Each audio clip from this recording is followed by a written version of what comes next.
টকাৰ অভাৱত হেৰাই গৈছিল মানুহজন এতিয়া বিচাৰি পাইছো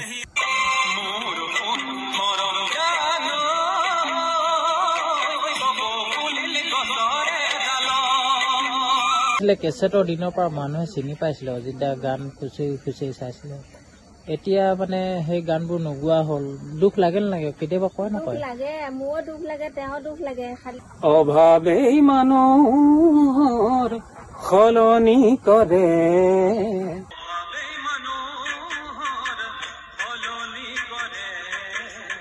গৈ থাকোঁতে ষ্টুডিঅ'তহে মোৰ মানে গীতবিলাক সৃষ্টি হয় এই চম্পা গানখিনি যেতিয়া আমি প্ৰথম বনাবলগীয়া হৈছিল 8টা গান একেদিনাখন লিখিছোঁ মানে 6 ঘণ্টাৰ ভিতৰত লিখি 8টা গান চম্পা গান সেই স্মৃতিবোৰে কেতিয়াবা বুকুত আঘাত কৰে নে যে আপুনি ইমান ধুনীয়াকে গান গাইছে অসমবাসীয়ে চিনি পাইছিল আপোনাক লাষ্টত মুখত নিজে বজাই পেলাই নিজেই চেকচেকি পোৱা গানটো দিছিলো যে সকলো মুখতে বজাই দিব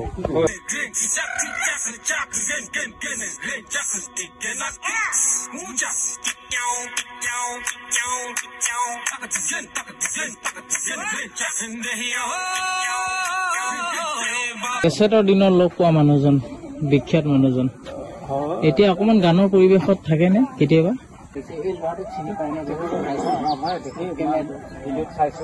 আজি তেখেতক কাষত পাই মোৰ বুকুখন খুব ভৰি গৈছে খুব ভাল পাইছো আৰু অসমৰ জনগণলৈ অনুৰোধ জনাইছো অজিত চিটিয়ে যেতিয়া যাব পৰা নাই ইন্দ্ৰজিৎ গৈ আছে ইহঁতৰ পৰাই মোৰ মৰমখন অকণমান ল'বলৈ চেষ্টা কৰক আৰু তেখেতসকলকে আগবঢ়াই নিবলৈ আদৰিবলৈ চেষ্টা কৰক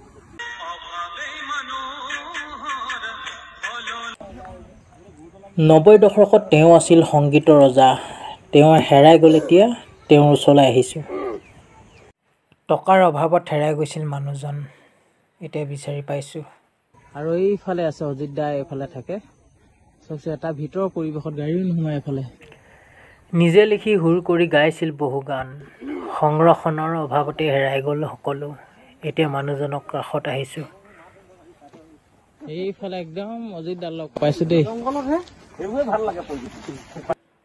এওঁ নিজে লিখি সুৰ দিয়া বহু গান গাই বহু শিল্পীয়ে জনপ্ৰিয় হ'ল অৰ্থৰ অভাৱত এওঁ কিন্তু ৰৈ গ'ল এটা সময় আছিল চন 1992-93 পৰা 2003-04লৈ তেওঁ তেতিয়া সংগীতৰ ৰজা আছিল হাতৰ পৰশত কলমত বহি প্ৰকাশ ঘটিছিল বহু জনপ্ৰিয় গীত যি গীত ল'বলৈ ঢাপলি মেলিছিল বহু শিল্পী সেই সময়ৰ তেওঁৰ গান গাই বহু শিল্পী আজি বিখ্যাত হ'ল তেওঁ কিন্তু ৰৈ গ'ল আজি তেওঁক আপোনালোকৰ মাজত আনিছো আৰু এইফালে আছে অজিত দা এইফালে থাকে সবচে এটা ভিতৰৰ পৰিৱেশত গাড়ীও নোহোমাই এইফালে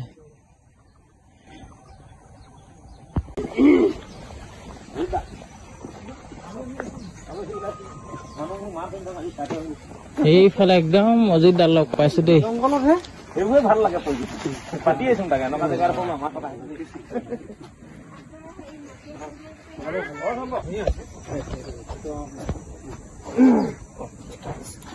মই আলহী আহিছিলে জংঘল খাবা লাগে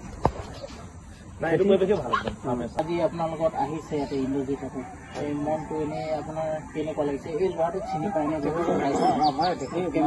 ভিডিঅ'ত চাইছো কিন্তু সাক্ষাৎকাৰ হিচাপে আমি লগ পাবলৈ হোৱা নাই আজি ভাগ্যবলত লগো পাইছো ভাল লাগে শুনিছো ভাল লাগিছে মানে এতিয়া মোৰ খেতি পথাৰত ওলাই আহি কাৰণে হয় মই আচৰিত হ'ব লাগিব মানে হঠাৎ লগ পাইছো কিন্তু ঘৰতো এইটো জনাব লাগিব যে মই নিজৰ ঘৰলৈ আপোনালোকক নিবলৈ মই কৈছো ন বহিবলৈ আসনকে দিব নোৱাৰো একদম কেছেটৰ দিনত লগ পোৱা মানুহজন বিখ্যাত মানুহজন এতিয়া অকমান গানৰ পৰিৱেশত থাকে নে কেতিয়াবা আগৰ অকলভাৱে মন গ'লে আহি কামতে গুণগুণাও আপোনাৰ সংগীতৰ যাত্ৰাটো কিয় মানে হেৰি কৰি থলে ঘৰতে সময়ো বেলেগ বেলেগ হ'ল আৰু গোটেই যিটো সময়ত মই সংগীতৰ মাজলৈ ওলাই গৈছিলো কেছেটৰ জামানতে সেই সময়ৰ পৰা লগালগ কিছুমান চেঞ্জ হৈ গ'ল চেঞ্জ হৈ গ'লে আমি গাঁৱলীয়া মানুহ বুলি ক'ব লাগিব গাঁৱত থাকোঁতে ইফালে তাত বহুত বদলি হৈ যায় কিছুমান কেছেটৰ হেৰি মানে ষ্টুডিঅ'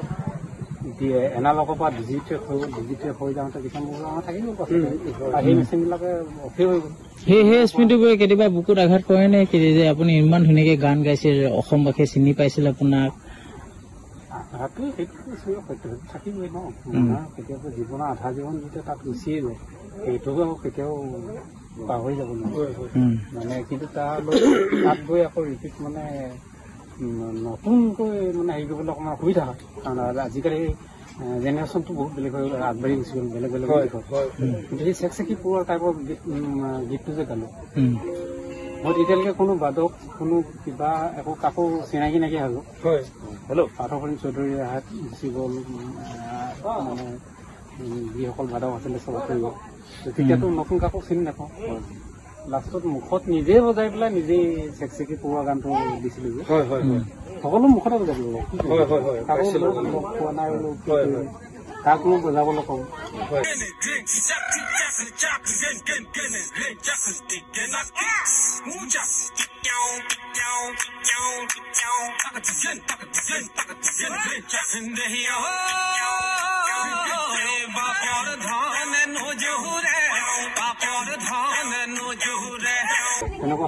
এতিয়া কিহত ব্যস্ত হৈ আছে?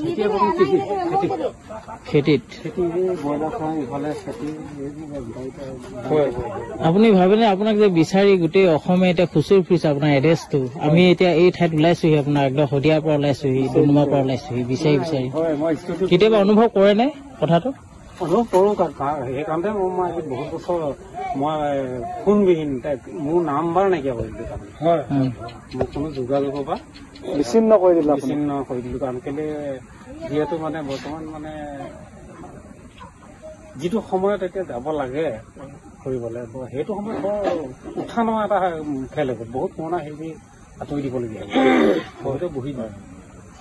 নতুন জেনেৰেশ্যনৰ গীত মাতো হয়তো আমি এতিয়া ঠিক কথা বতৰাও নিমিলিব, নতুন জেনেৰেশ্যনো ঠিক একেবাৰেতো ধ্বংস কৰা নাই। সময় হ'লে সময় চবেই যাবই লাগিব। কিন্তু আমি এতিয়া আকৌ সেইটো দিশলৈ যাব নোৱাৰিম কাৰণ ৰাইজে বেয়া পাব। আমি যিখিনি গীত গাই থৈছিলোঁ এতিয়া আমি কিছুমান গীত এতিয়া নতুন জেনেৰেশ্যনে গাইছে, সেই তেখেতসকলে তেনেকৈ গাবই লাগিব। সময়তে শ্ৰোতা তেওঁলোকৰ হাততে নহয় জানো? কেনেদৰে সৃষ্টি হৈছিল গোটেই বিষয়টো একচুৱেলি ক'বলৈ গ'লে মানে হৃদয়ত আৰু মানসিক ঘাট দি যিটো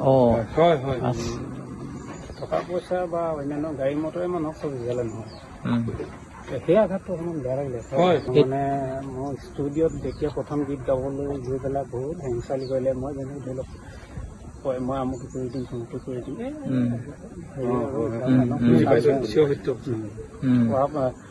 তেওঁলোকৰ কথা মতে মই ষ্টুডিঅ'ত প্ৰথম বুকিঙৰ পইচা নষ্ট কৰিছোঁ তেওঁলোকৰ কথা মতে। তাৰপিছত সেইবাৰ প্ৰথম কেঞ্চেল হৈ গ'ল প্ৰথম কেঁচাটো কৰোঁতে। তাৰপিছত বহুত মেহনত কৰি এজন প্ৰদীপ গগৈ বন্ধুৱে সেইখিনি সহায় কৰি তাৰপিছত তেওঁ নিজৰ পইচাৰে মোক আকৌ প্ৰথম উলিয়াই আনিছে।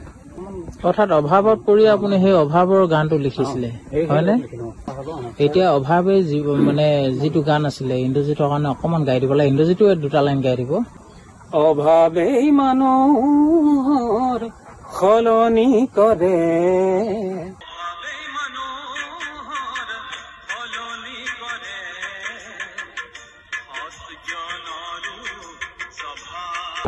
কথা বন্ধু ভাবি জানো চোৱা নাই, কিয় বাৰু বন্ধু হাঁহিলা মোলৈ চাই, চকুলো বাগৰিহে যায়, চকুলো বাগৰিহে যায়।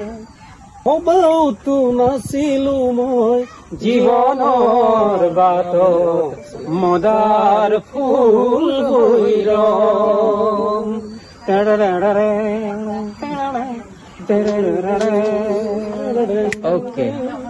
বুজাওতো নাছিলো মই মায়াৰ সাগৰত, উটি ভাহি ৰম। কোনেনো বুজিব দুখৰ চকু পানী, মনৰ আশাবোৰ বুকুতে হাৱতি, অকলে আছো যে মই ৰৈ, অকলে আছো যে মই ৰৈ। সেইদৰে আৰু এতিয়া বৰ্তমান ৰাইজৰ মাজত অকণমান আঁতৰি আছো। ইন্দ্ৰজিৎ এটা আছে, মই বৰ্তমান খেতিত লাগি আছো। হয় হয়। অজিত দাই হয় মানে এখন ঘৰ সাজিছিল, যিখন ঘৰ আজিও জিলিকি আছে। আৰু সেই জিলিকি থকা ঘৰখন ইন্দ্ৰজিতে দূৰৰ পৰাই দেখি পাইছিল। আৰু তেখেতৰ গীতৰ যি অৰ্থ, তেখেতৰ গীতৰ যি সাৰমৰ্ম ইন্দ্ৰজিতে খুব হৃদয়ংগম কৰি লৈছিলে। আৰু ঠিক তেনেধৰণে আশা কৰি ভৱিষ্যতলৈকে আপুনি অসমৰ জনতাৰ মাজত জীয়াই থাকিব তাৰে আশা কৰিছোঁ। হয়, এতিয়া অজিত চেতিয়াক আপোনালোকৰ দায়িত্ব আছে উলিয়াই অনা। আৰু এতিয়া মই অনুপম দাকো ক'ব বিচাৰিছো যে অজিত চেতিয়াৰ ঘৰলৈ আহিলো আৰু অজিত চেতিয়াৰ এই পৰিৱেশ মই আপোনাক দেখাই দিছো। অজিত চেতিয়াৰ ঘৰখনৰ দেখাই দিছো। আৰু অজিত চেতিয়া বৰ্তমান এই ঠাইতে আছে। তেওঁ ইয়াতে কৃষি কৰ্মৰ লগত জড়িত হৈ আছে। আৰু অজিত চেতিয়াই তেওঁৰ কলমৰ যি কণ্ঠ, যি হাতৰ যি পৰশত যি ভাল ভাল গান সৃষ্টি কৰিছিল, এতিয়া অজিত চেতিয়াৰ পৰিচয়টো এতিয়া বিলীন হৈ গৈছিল। আৰু তাৰ মাজতে আমি পুনৰ অজিত চেতিয়াক উলিয়াই আনিছো। মই আপোনালোকৰ ৰাইজৰ মৰম চেনেহ বুটলিবলৈ আহিব নোৱাৰো। তেতিয়া আমাৰ ইন্দ্ৰজিৎ হতৰ দৰে শিল্পীসকলক আগবঢ়াই নি থাকক অসমৰ জনগণলৈ অনুৰোধ জনাইছো। অজিত চেতিয়াই যেতিয়া যাব পৰা নাই, ইন্দ্ৰজিৎ গৈ আছে, ইহঁতৰ পৰাই মোৰ মৰমখন অকণমান ল'বলৈ চেষ্টা কৰক আৰু তেখেতসকলকে আগবঢ়াই নিবলৈ আদৰিবলৈ চেষ্টা কৰক। তাৰ পাছত যেতিয়া সময় হ'ব মই আকৌ আপোনালোকৰ কাষলৈ আহিম।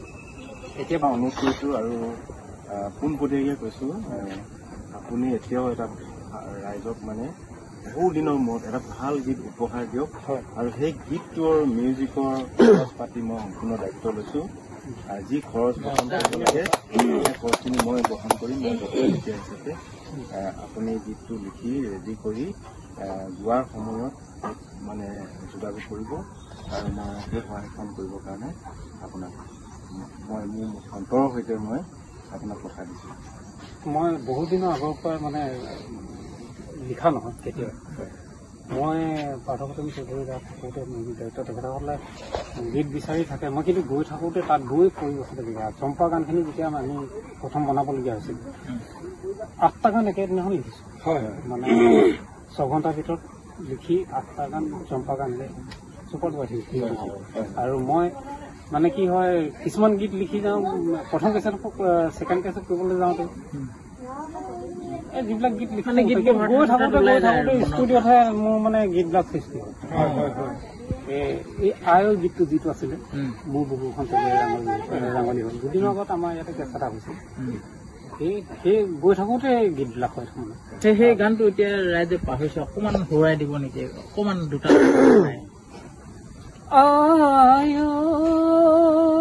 সৰুকৈ গাইছোঁ।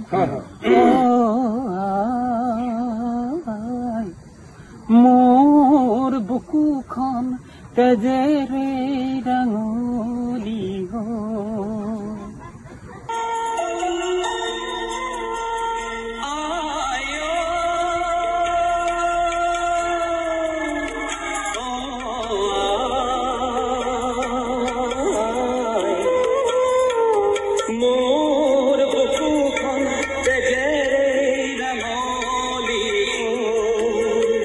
কাৰোবাৰ কাল অস্ত্ৰ মোৰ বুকু ভেদি গ'ল।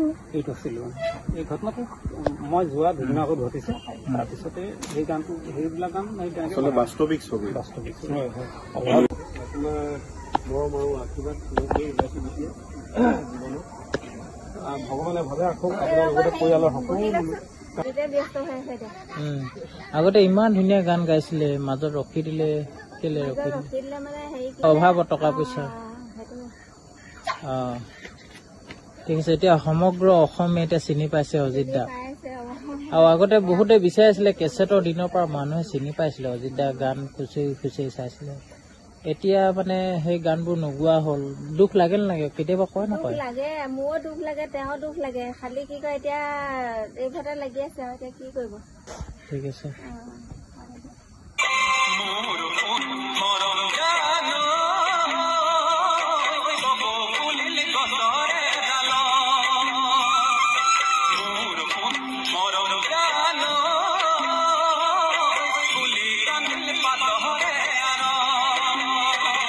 হয়, এটা সময়ত সংগীতৰ জগতখনত খুবেই পৰিচিত আছিল অজিত চেতিয়া আৰু সময়ৰ সোঁতত অজিত চেতিয়াৰ দৰে এটা কণ্ঠ হেৰাই গৈছিল। তেওঁৰ কলমৰ ভাষা হেৰাই গৈছিল, গীতৰ কণ্ঠ হেৰাই গৈছিল, বাক্ৰুদ্ধ হৈ গৈছিল। আৰু এতিয়া অজিত চেতিয়াৰ ঘৰত আমি বিচাৰি উলিয়াইছোঁ।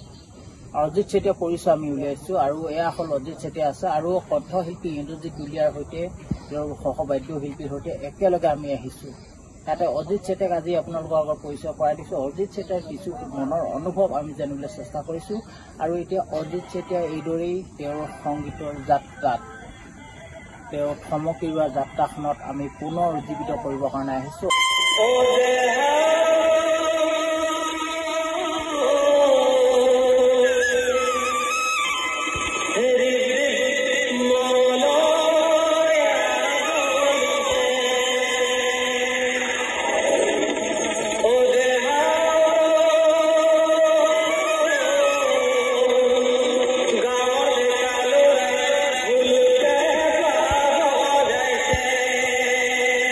এটা সময়ত খুব চৰ্চাত হৈ আছিল অজিত চেতিয়া বুলি ক'লে কেছেটৰ দিনৰ পৰা সকলোৱে অজিত চেতিয়াৰ নামটো লৈছিল। সেই সময়ত আৰু বহুত শিল্পী আছে, তাৰ মাজত অজিত চেতিয়া এগৰাকী আছিল।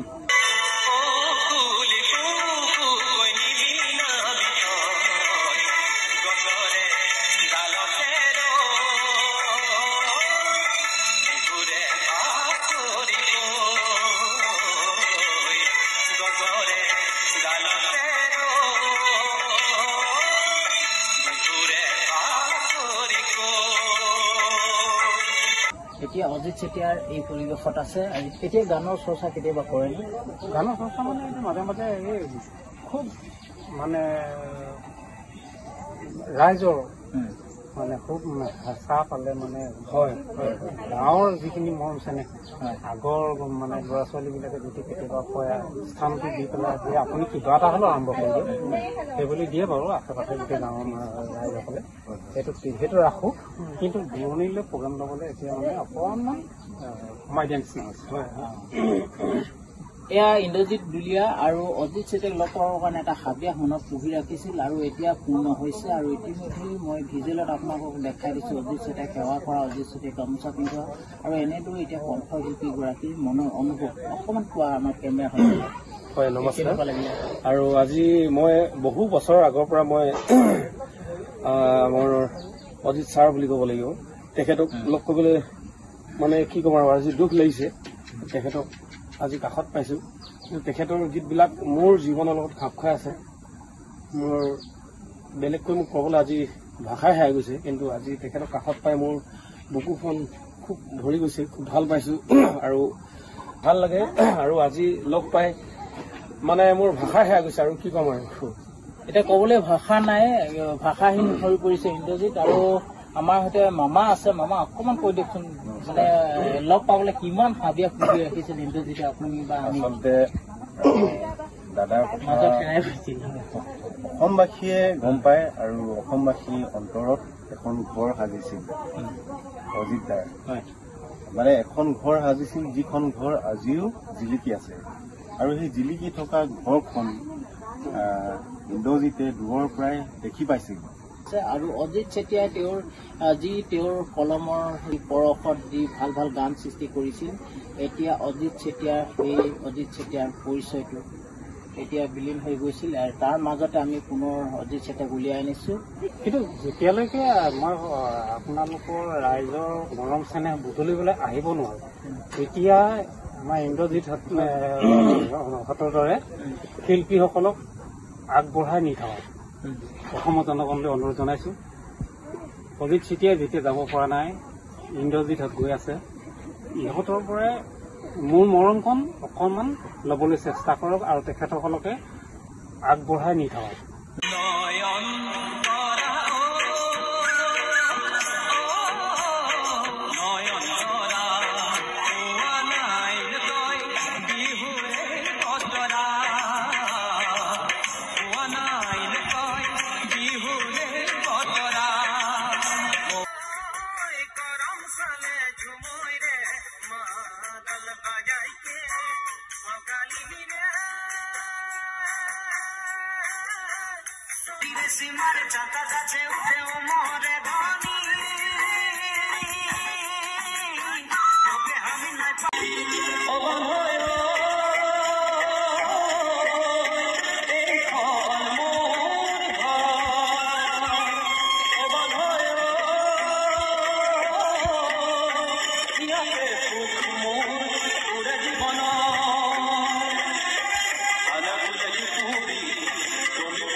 ৰবা তেনেকৈ নকবা তুমি।